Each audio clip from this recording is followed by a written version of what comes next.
दूसरे श्लोक में अनुबंध चतुष्टय, विषय, अधिकारी, संबंध और प्रयोजन।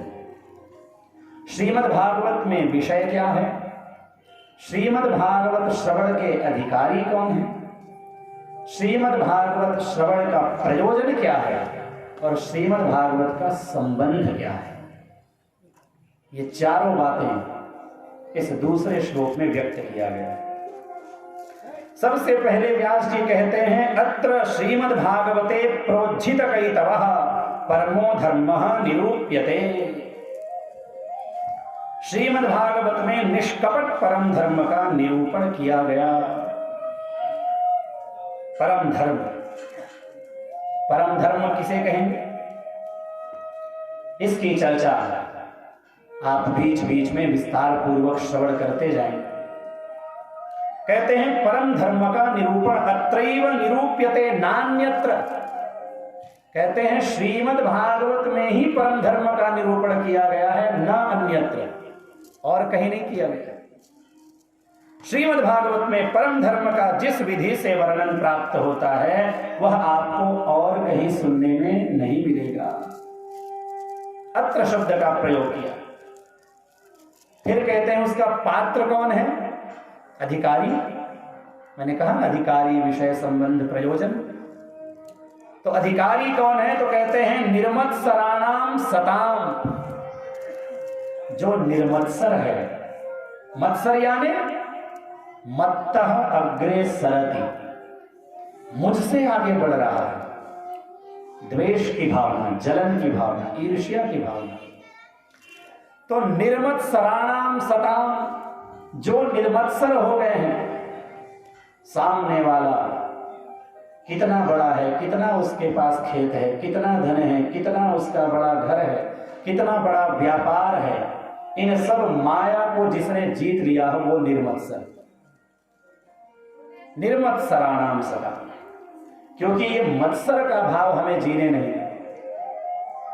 मत्सर और मच्छर, देखिए मच्छर भी हमें काटते हैं और मत्सर भी हमें काटते हैं, लेकिन मच्छर के लिए तो आप बाहरी प्रयोग करके उससे बच सकते हैं।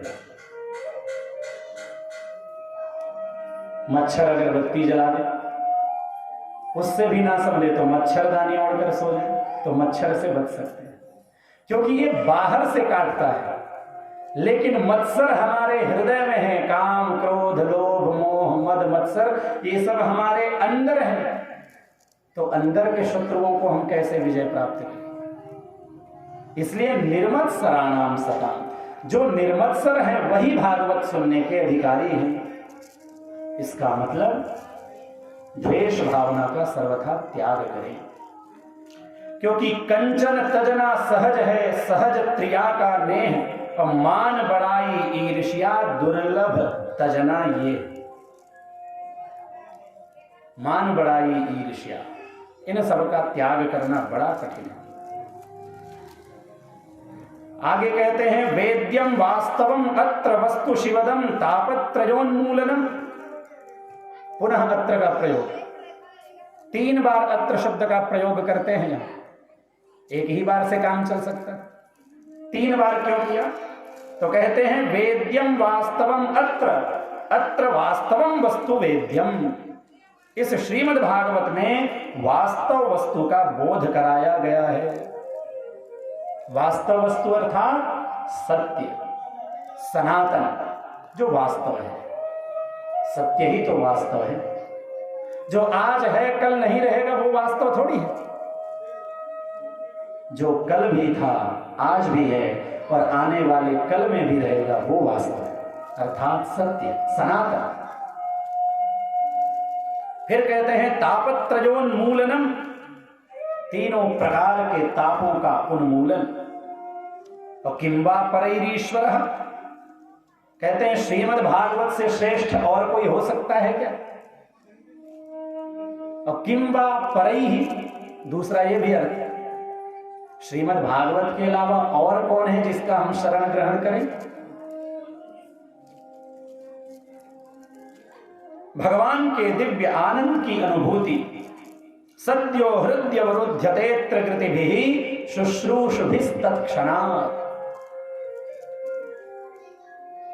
कितना प्यारा भाव है। अभी हमने कथा श्रवण किया नहीं है, कृति भी सुकृति भी। जो पुण्यात्मा जीव केवल शुश्रूषुभि, केवल मन में सुनने की इच्छा करे कि मुझे कथा सुननी है, सद्यः हृदि अवरुध्यते,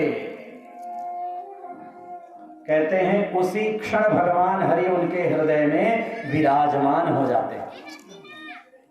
अभी आप घर में बैठे हैं, आपने केवल विचार किया कि मुझे कथा श्रवण करने जाना है, श्रोतुम इच्छद्भिः, केवल सुनने की इच्छा व्यक्त की, अभी कथा पंडाल में पहुंचे नहीं। जैसे ही आपने इच्छा किया वैसे ही परमात्मा आपके हृदय में विराजमान हो जाते हैं। और अवरुध्यते, कल हमने निवेदन किया था, रुंधना, अच्छी तरह से आ जाना। जैसे यहां पर कथा हो रही है, मुख्य द्वार खुला हुआ है, आप सभी श्रोतागण स्वतंत्र हैं, जब तक आपका मन करे आप बैठे, उसके बाद आप जा सकते हैं।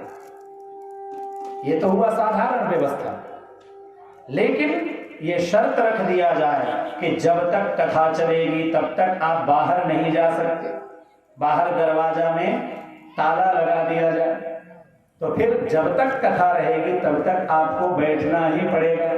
तो ये हुआ अवरुध्यते।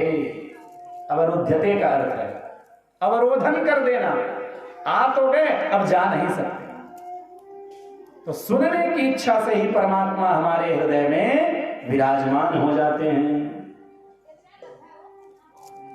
सबके हृदय में परमात्मा का निवास है, लेकिन परमात्मा रहते कहां हैं? जहां पहले से कोई ना रहता।